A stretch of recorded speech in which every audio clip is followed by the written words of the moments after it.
In the village of Zoko lived a popular food vendor called Zina. Zina was a beautiful woman popularly known in the village for her delicious and tasty meals. She had a food store at the village market painted in bright yellow and decorated with colorful flowers at the entrance. The aroma of her food often wafted through the air, drawing people from all corners. Inside the store, clay pots and woven baskets neatly lined the shelves, adding a homely touch. Zina was very proud of her cooking and always wanted to make sure she was the best cook in the whole village.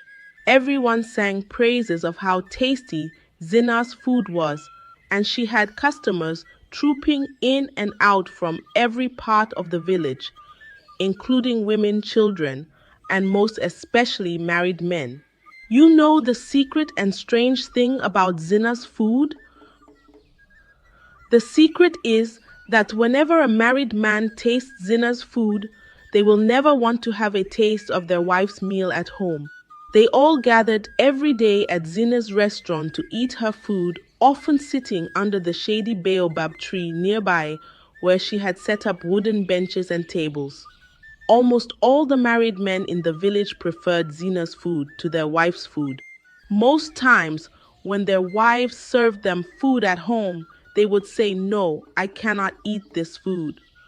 This food is not as delicious as Zina's. You have to learn how to cook like Zina because I cannot be eating poison when Zina's restaurant is there." This continued to happen in almost all the households in the village.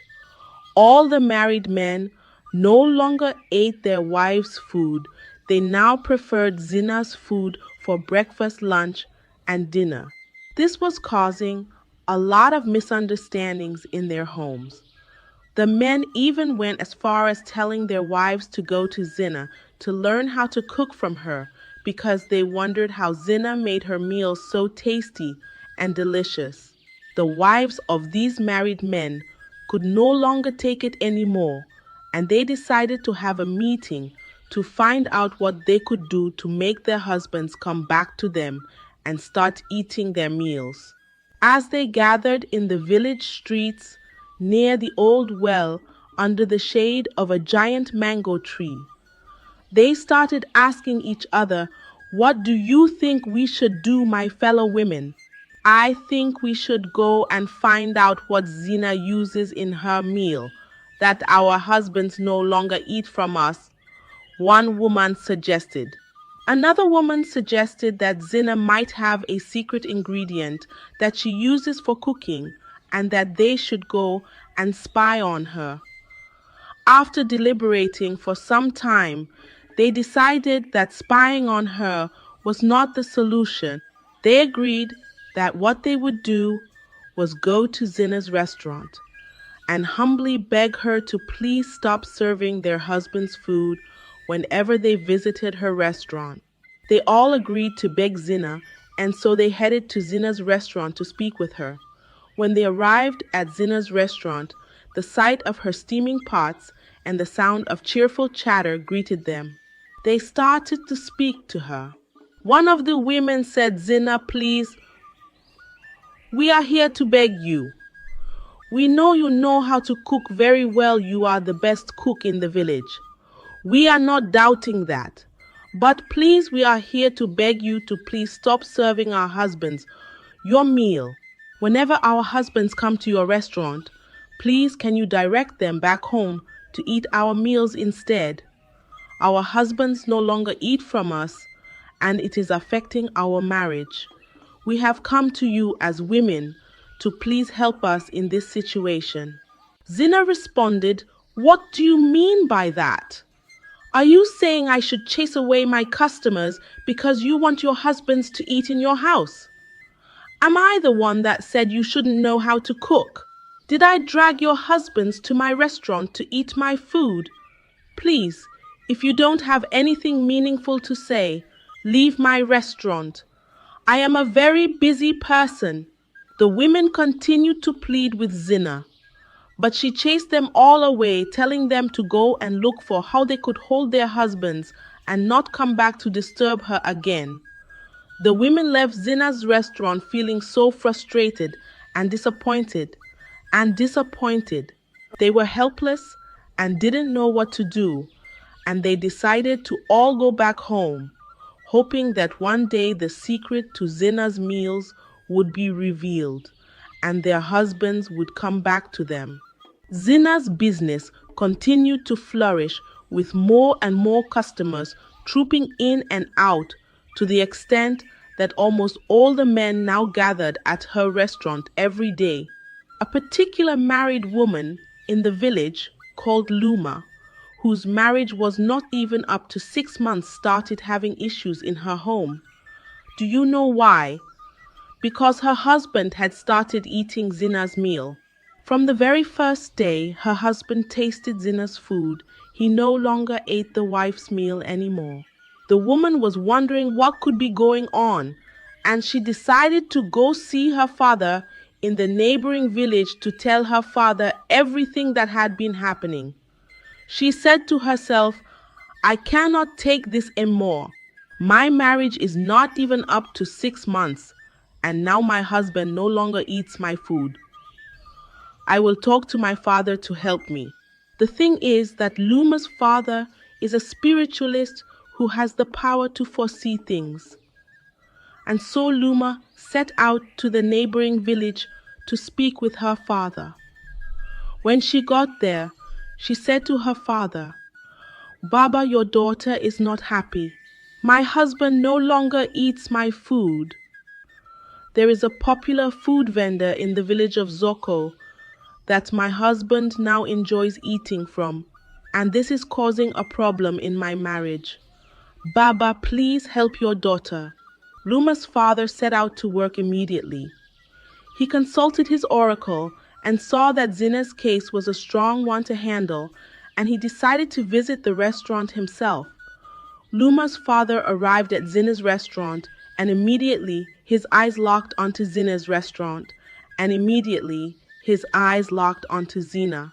She smiled, and he knew that Zina was aware of who he was. Zina said to Luma's father, Ah, Baba, you are welcome to my restaurant. You are just in time for a special treat. My food is the most delicious in the village. Zina held a steaming bowl of her famous food, and Luma's father's stomach growled in anticipation. His mouth was watering, and he wanted to have a taste of this food that had a beautiful aroma, but he knew better than to accept her offer. Luma's father now said to her, You are busy, right?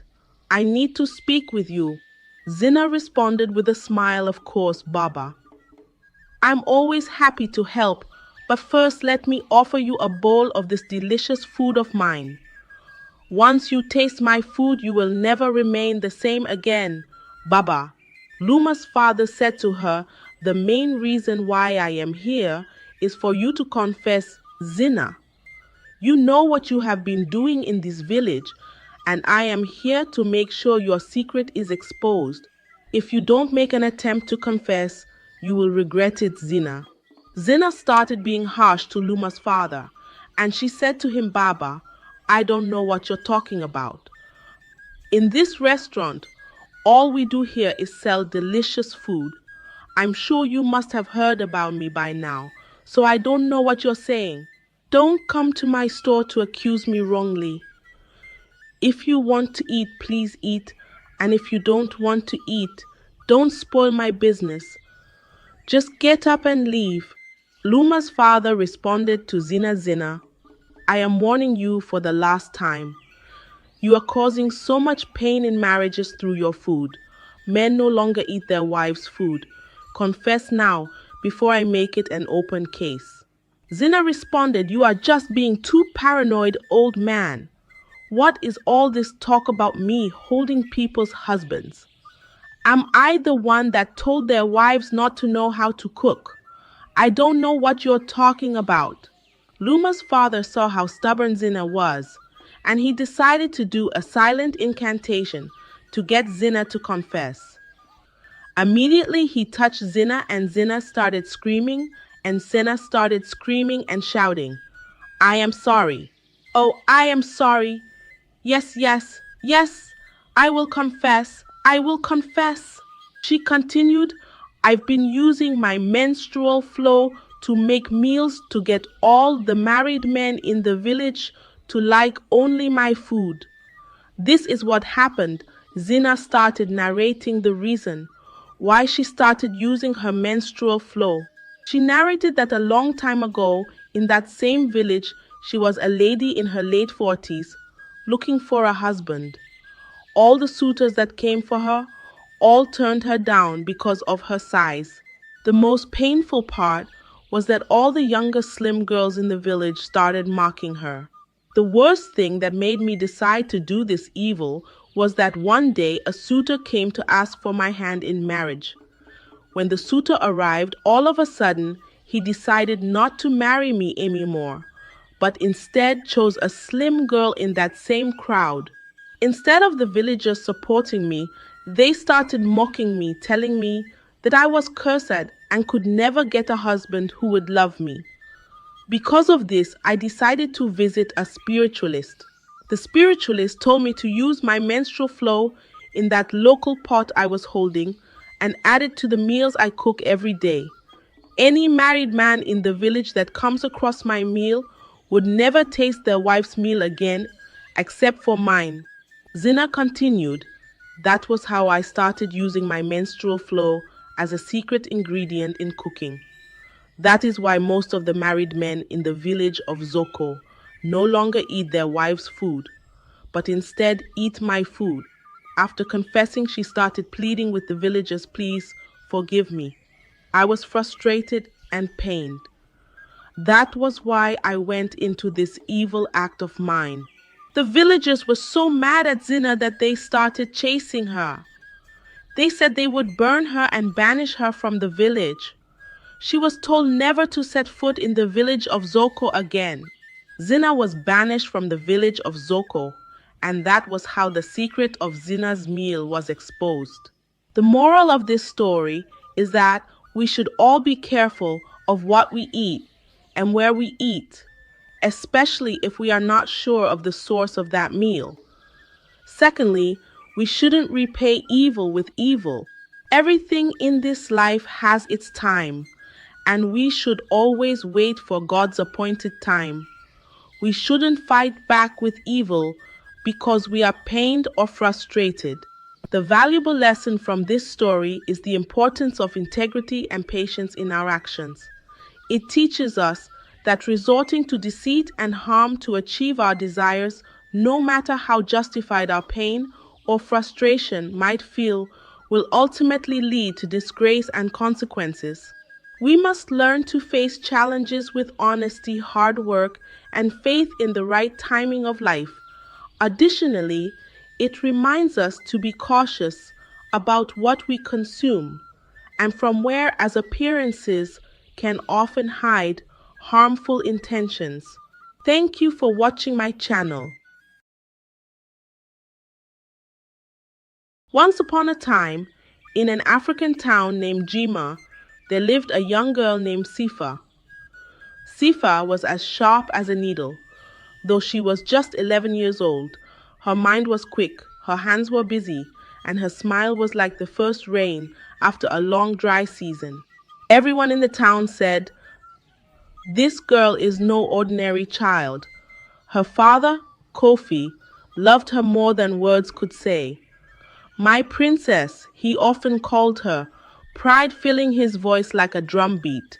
Sifa was the star of her school, always coming home with marks that made her father's chest swell. You will be great, my daughter, Kofi would say, patting her head. He often reminded her to always help the elderly neighbors in their small, lively community, which Sifa did with enthusiasm. When Sifa turned 15, Kofi knew she was ready for more. He enrolled her in secondary school, even though she was younger than the others.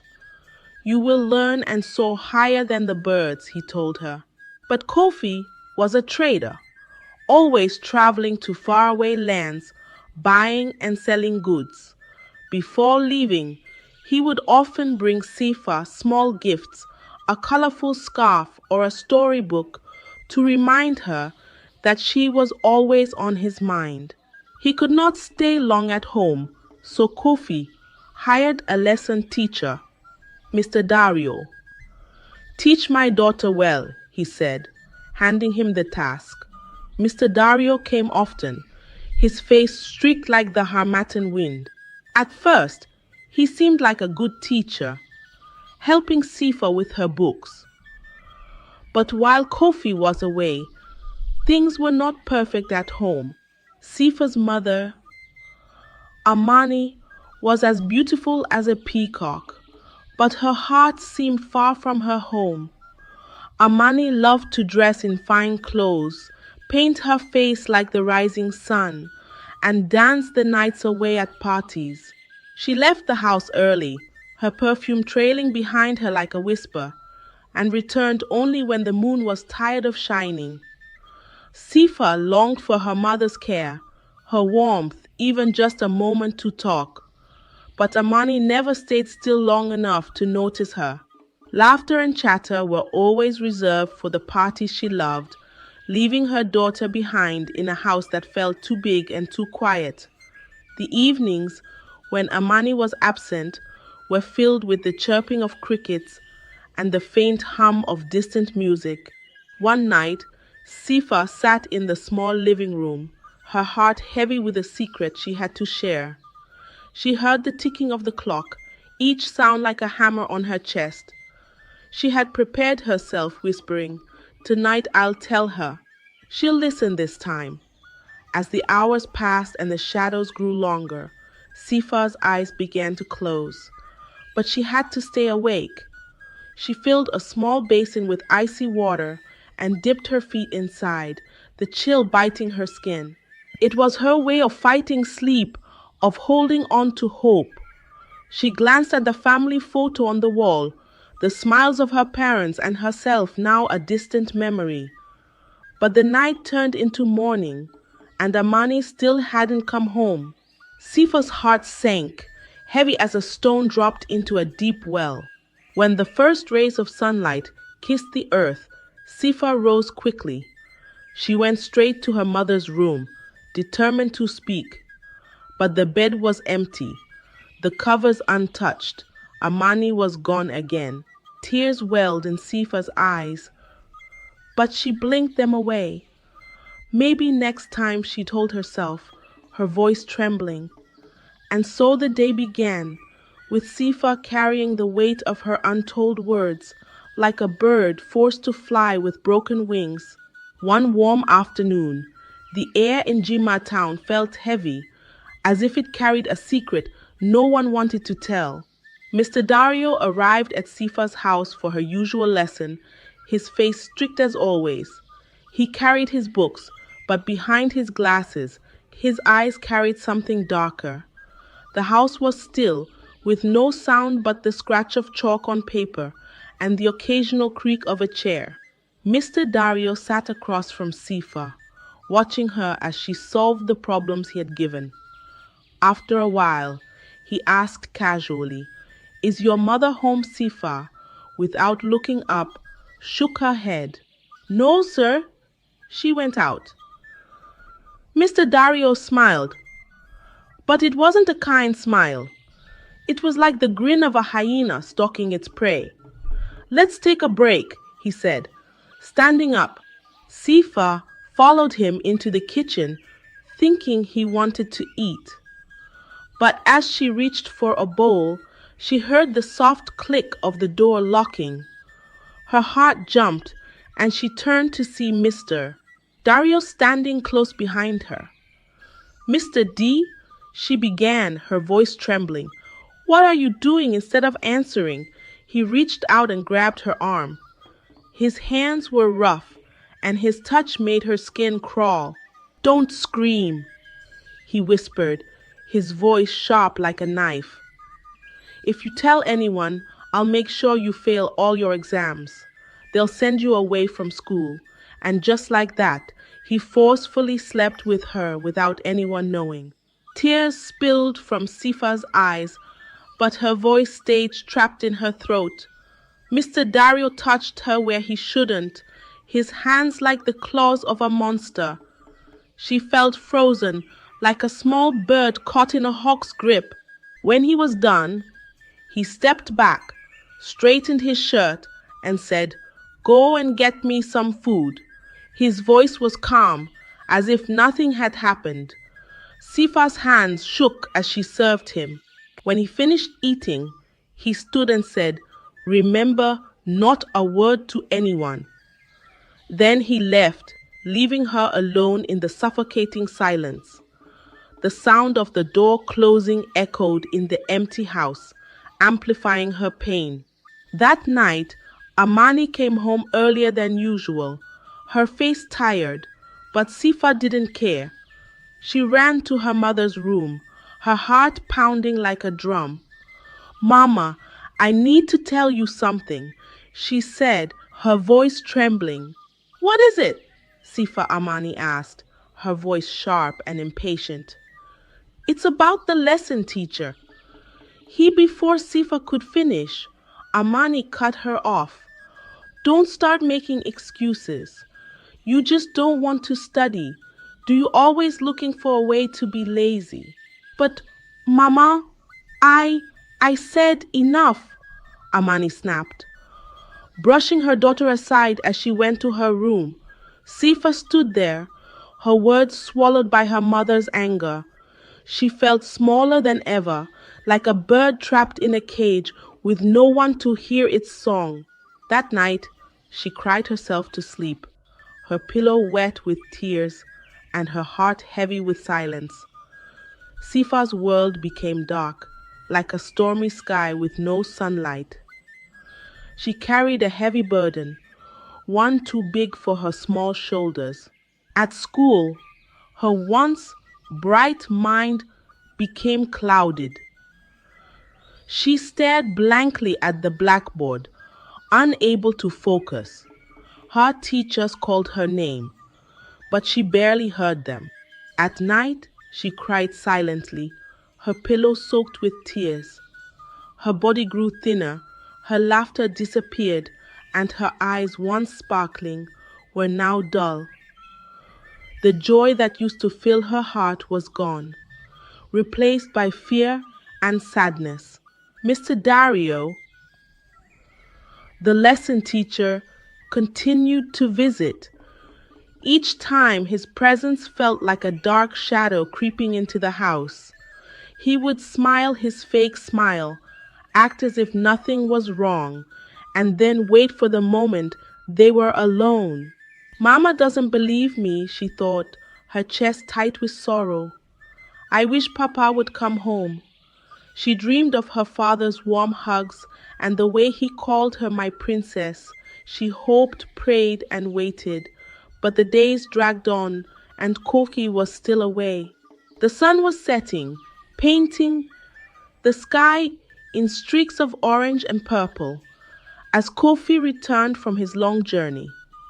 His steps were tired, but his heart was full of joy to see his family again. As he approached the house, he heard noises coming from inside, screams, faint but filled with fear. Kofi froze for a moment. "Amani," he called, thinking his wife might be in trouble. He dropped his bags and rushed toward the door. Bursting into the house, he stopped in his tracks. What he saw made his blood boil. Mr. Dario, the lesson teacher, was on top of his daughter Sifa, forcing himself on her. Her face was wet with tears, her hands pushing weakly against him. "Sifa!" Kofi roared, his voice shaking the walls. Mr. Dario turned, his face pale as if he had seen a ghost. He scrambled to his feet, panicked like a cornered rat. Seeing Kofi's rage, he dashed toward the window, desperate to escape. "Stop him!" Kofi shouted. But before anyone could move, Mr. Dario leapt through the window. The night air was filled with the sickening sound of his body hitting the ground hard, followed by a loud cry of pain. Kofi ran outside and found Mr. Dario, spread on the ground, his leg twisted at an odd angle. He was writhing in pain, unable to move. Kofi grabbed him by the collar, lifting him like a sack of grain. "You dare touch my daughter," Kofi growled, his voice low and dangerous. His face clenched as he shook the man. The morning sunlight streamed through the doorway, casting long shadows across the room. Kofi's fingers tightened on the man's collar, his knuckles white with fury. "Please forgive me," Mr. Dario whimpered, his voice trembling. I I thought no one would know. There's never anyone at home. I took advantage." His words hit Kofi like a slap. The weight of his absence, of leaving Sifa unprotected, crashing over him like a tidal wave. A small bird chirped outside the window, its innocent song contrasting painfully with the storm raging inside Kofi's heart. Tears filled Kofi's eyes, but his anger did not waver. He dragged Mr. Dario back into the house, his mind set on one thing: making the man pay for what he had done. Making the man pay for what he had done. Inside, Sifa sat trembling in a corner, her small frame shaking with sobs. The faint aroma of last night's stew still lingered in the air, but it felt misplaced in the heavy silence of the room. "It's over, my daughter," Kofi said, his voice softer now as he knelt beside her. "I am here. No one will hurt you again." But the fire of his rage was not yet extinguished. He looked at Mr. Dario, still groaning in pain, and knew the man's punishment had only just begun. Kofi's fury burned hotter than the midday sun as he dragged Mr. Dario through the dusty streets of Jima town. The man's broken leg dragged limply behind him, leaving a faint trail in the dirt road. He whimpered in pain, but Kofi's grip never loosened. People peeked out of their homes, their eyes widening at the sight. "What's happening?" someone whispered from behind a cracked door. "Is that the lesson, teacher?" Another gasped from a shaded veranda. "What has he done?" Kofi said nothing, his face set like stone, but his eyes told the story, a story of betrayal, anger, and sorrow. By the time he reached the king's palace, a crowd had formed behind him, murmuring in shock and disbelief. The palace guards, tall and fierce, stood at the gates. "What is this?" Kofi, one of them, asked, stepping forward, his spear gleaming in the sunlight. "This man," Kofi growled, tossing Mr. Dario at their feet, "dared to harm my daughter. He forced himself on her in my own home." The crowd erupted in outrage. Shouts of "monster" and "shame on him" filled the air. The guards didn't wait for more explanation. They grabbed Mr. Dario and dragged him inside the palace. The king, a wise and just ruler, listened carefully as Kofi told him everything: Sifa's tears, Mr. Dario's confession, and the burden of being a father who had trusted the wrong man. All of it spilled out like water from a broken pot. The king's face darkened with anger. "Such evil cannot go unpunished," he declared. "Guards, make sure this man pays for his wickedness." The guards wasted no time. They beat Mr. Dario with sticks and threw him into the deepest, darkest cell in the palace prison. The iron door clanged shut with a finality that echoed through the stone corridors. The news spread quickly through the town, and by nightfall, everyone knew what had happened.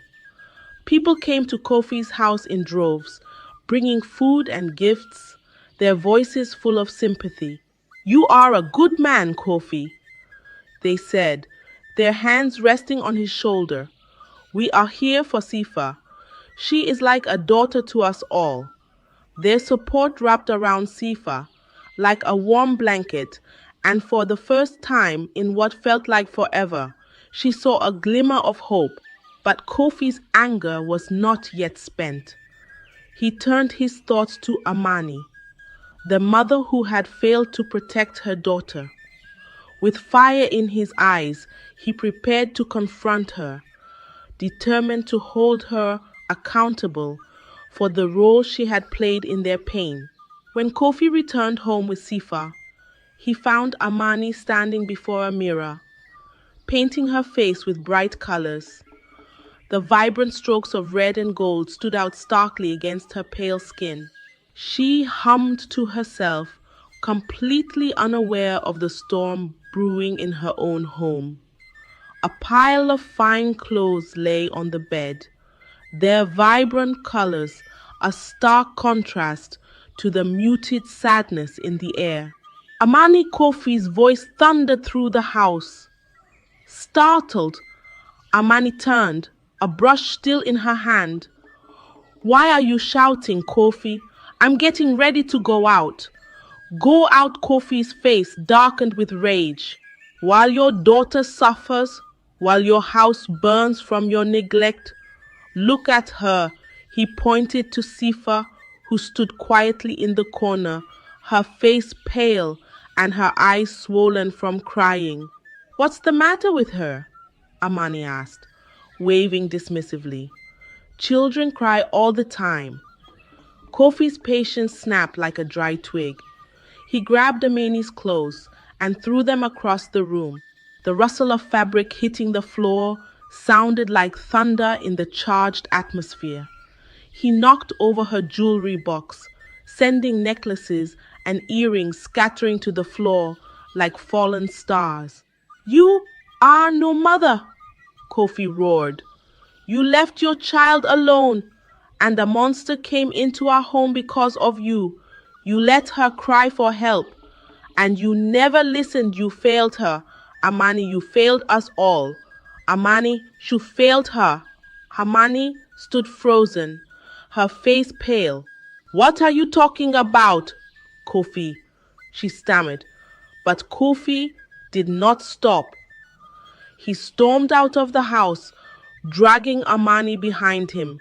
The townspeople, already gathered to support Sifa, looked on as Kofi exposed Amani's neglect for all to hear. "She left my daughter alone for parties. She never cared to know what was happening under her own roof," Kofi shouted. The crowd erupted in anger. "Shame on her," they cried. "What kind of mother abandons her child?" Women shook their heads in disbelief. Men muttered curses under their breath. Children whispered, "That's Sifa's mother." Objects began to fly, rotten fruit, stones, anything the townspeople could find. Amani shielded her face, her heart sinking with every insult hurled her way. "Kofi, please," she begged, tears streaming down her face. "I'm sorry. I didn't know." "Sorry," Kofi interrupted. "It's too late for sorry. Leave this town. You are no wife of mine, and you are no wife of mine, and you are no mother to Sifa." Amani tried to protest, but the crowd's anger drowned her words. They pushed her out of the town, their shouts chasing her into the distance. That night, Amani sat alone under the open sky, tears falling like rain. She realized too late what she had lost: her home, her family, and the love of her daughter. With Amani gone, the house felt quieter but warmer. The scent of freshly brewed tea wafted through the air as Kofi sat with Sifa, holding her close as if to shield her from the world. "My princess," he said softly, "I'm here now. No one will hurt you again." Sifa looked up at her father, her tears drying for the first time in days. In his arms she felt safe, like a bird finally finding its nest. Kofi promised to protect her, to never leave her side again. "We will rebuild together," he said, his voice steady. Sifa began to heal, her laughter once lost, slowly returning like the first drops of rain after a long drought. She went back to school, her confidence growing with each passing day. Her teachers noticed the change. Sifa is back, they whispered with smiles. The townspeople continued to support her, treating her like their own daughter. Gifts of food, clothes, and books filled the house. You are not alone, they told her. Sifa's bond with her father grew stronger. She worked hard in her studies, determined to make him proud.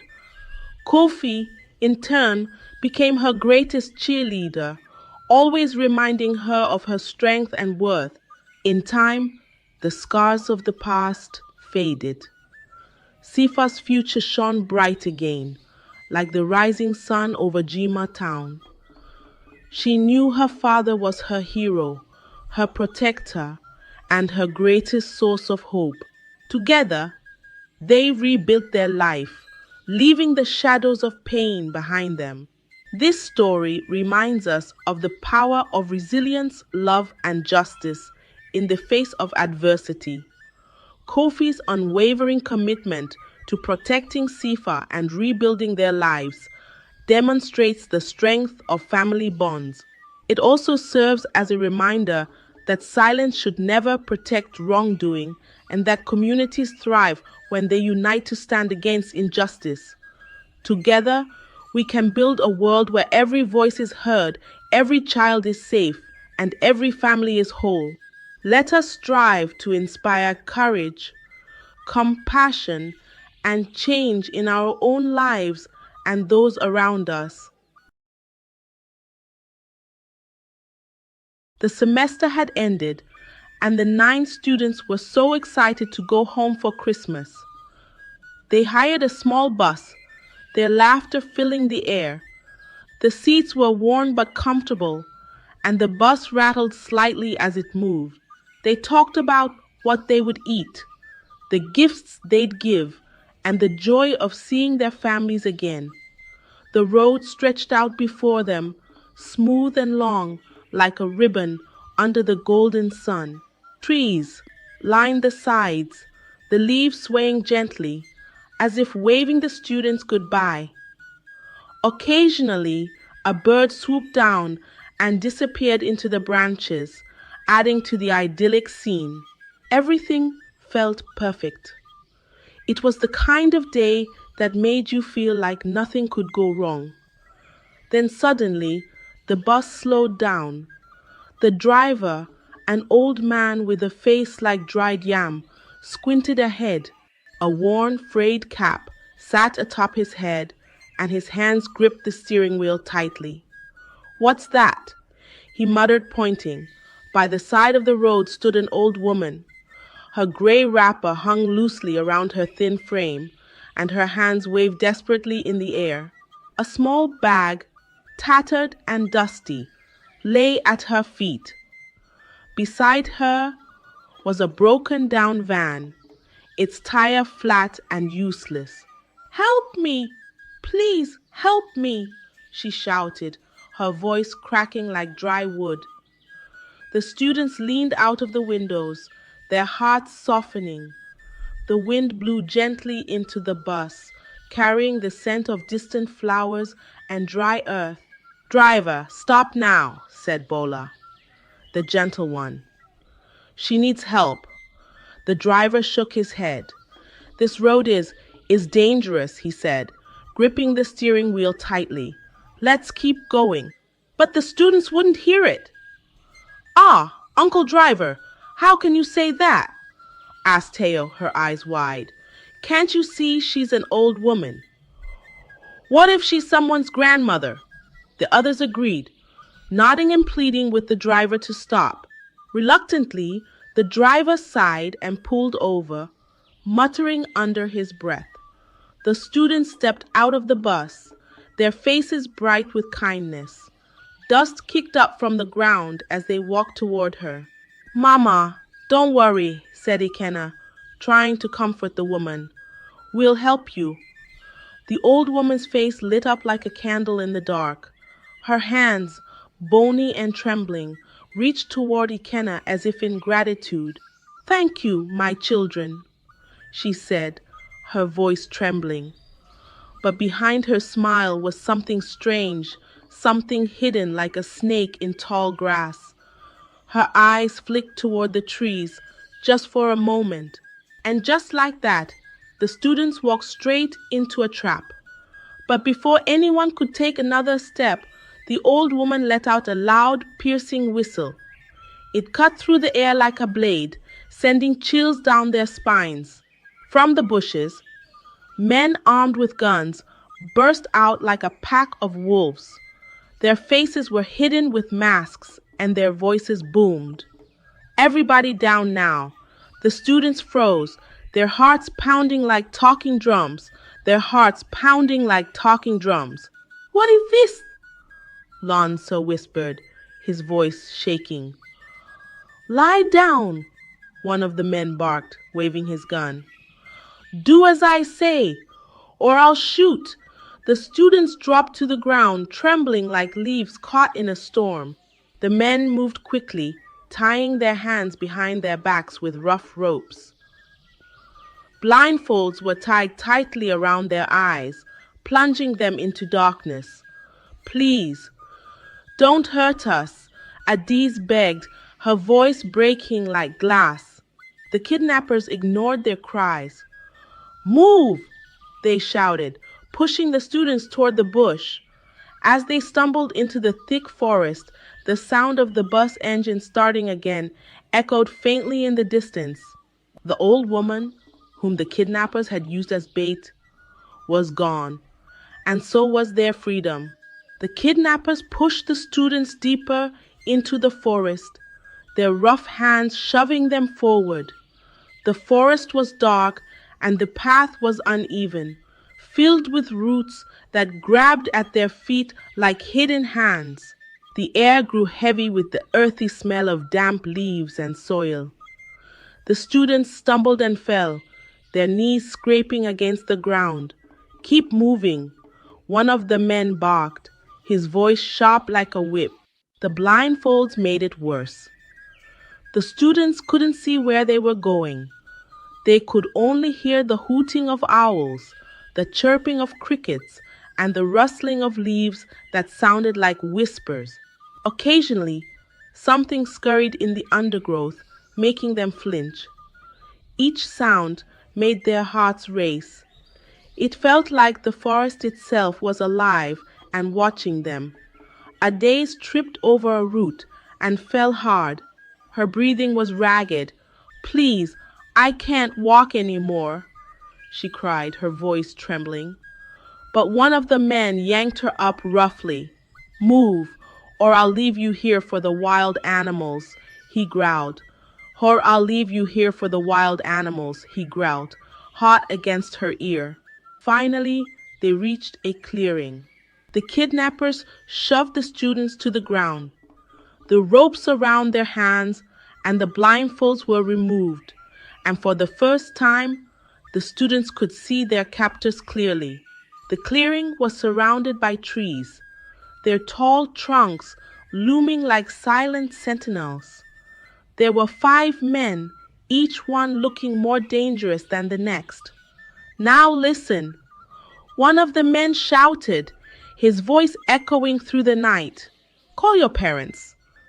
Tell them to bring money if they want you back alive." The students exchanged terrified glances. Their hands shook as they reached for their phones. One by one, they called their parents, their voices filled with fear. "Mama, they've kidnapped me," Ikenna said, his voice cracking. "Please send money. They said they'll kill me." And then one by one, the others followed, calling their parents and pleading with them to cooperate with the kidnappers. After every call, one of the armed men would forcefully take their phone, then tell their parents, "If you really want to see your child back alive, you should drop the money before sunset tomorrow."